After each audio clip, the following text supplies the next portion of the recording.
Il y a Baraka qui a écrit pour dire, première question, qui vous a combattu sur les projets Bukanga Lonzo? Quels sont les noms? D'abord, sur cette question, je dois vous dire qu'il ne faut pas confondre le parc agro-industriel avec une ferme agricole. En fait, en réalité, il s'agit ici d'un site vaste qui vaut près de 8 fois la ville de Paris. En fait, c'était une ville agricole, un site où il devait y avoir plusieurs activités autour d'une agriculture moderne.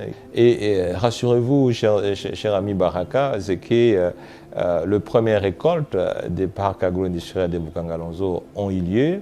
Le 22 septembre, l'opération des semis de 100 tonnes de maïs et des haricots au parc agro-industriel de Bukanga Lonzo à 240 km de Kinshasa est lancée sur une superficie de 25 hectares. Ce 5 mars, comme il y a près de 9 mois, le chef de l'État procède au lancement de la première production du parc agro-industriel de Bukanga Lonzo. Et c'est la guerre du ventre qui est en passe d'être gagnée.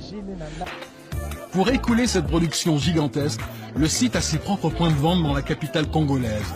Ici, pas de grossistes ou de revendeurs, le maïs est vendu en direct aux particuliers. Oui, on achète les maïs ici de Bukanga Lonzo pour préparer les fourfous. Ça marche très bien.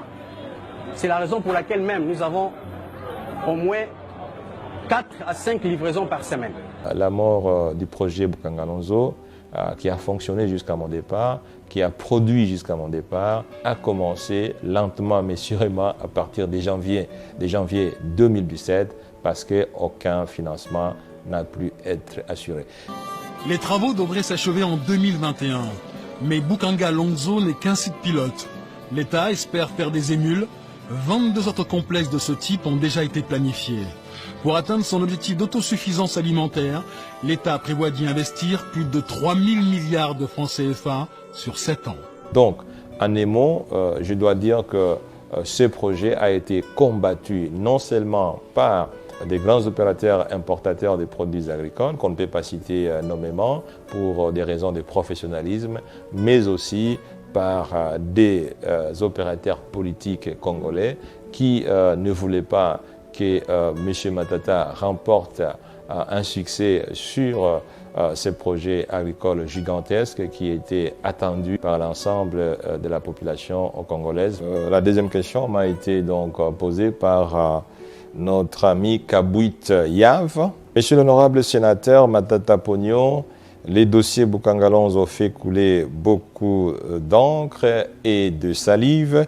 Pourquoi ne pas éclairer la justice sur cette affaire pour que les responsabilités soient établies et cela vous permettra d'être blanchi une fois pour toutes. Comme je l'ai toujours dit, et je peux le répéter devant vous, nous n'avons détourné aucun dollar du trésor public alors que nous étions aux affaires. Voilà pourquoi nous étions en Guinée-Conakry lorsque nous avons été traduits en justice et nous avons pris le courage de revenir. Beaucoup de Congolais, 99% des Congolais qui m'ont écrit, m'ont demandé de ne pas venir parce qu'ils n'avaient pas foi à notre justice et qui savaient qu'une fois venu, le seul sort qui m'attendait, c'est celui d'être condamné. Pour répondre à votre question, cher ami Kabouit, je n'ai pas peur de la justice, mais tout simplement, cher ami Kabouit, après mes 2 ans d'autodidaxie en droit, je dois vous dire que autant on doit être à l'aise lorsqu'on est devant une justice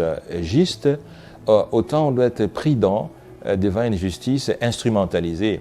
Et là, je viens de passer 2 ans devant une justice instrumentalisée. Cher ami Kabouit, c'est comme si vous demandiez à un léopard d'être le juge des brebis.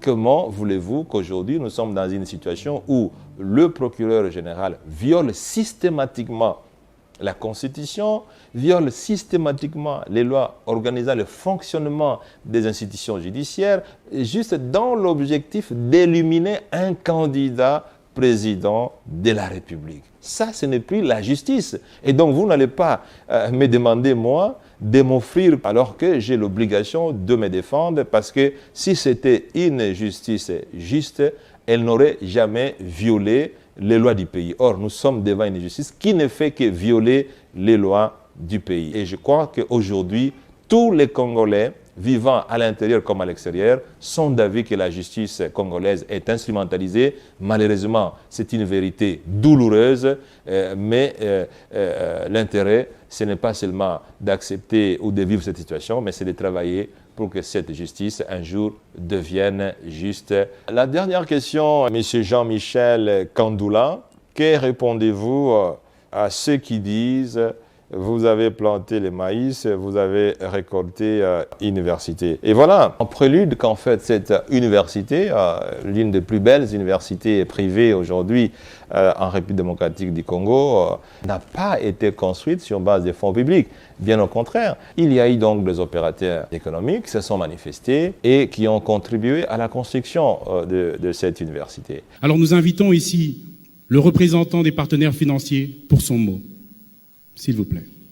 Excellences, honorables, distingués invités, mesdames et messieurs, je suis particulièrement heureux et honoré de prendre la parole aujourd'hui au nom de tous les donateurs et contributeurs. Nous avons bien sûr, au travers de notre fondation, contribué à ce magnifique projet en participant activement à la construction de ce complexe, comprenant une école, une université, un terrain multisport, une bibliothèque, un hôpital, soit un complexe de 17 000 m². Je me réjouis que cette vision ait été partagée par tant d'autres donateurs et contributeurs. Et pour être transparent, les comptes de la construction de cette université ont été audités par un cabinet de renommée internationale, PricewaterhouseCoopers, qui a certifié chaque dollar qui a été utilisé dans la construction de cette université. Pour être plus transparent, nous avons mis la plaque de tous les contributeurs à l'entrée de cette université.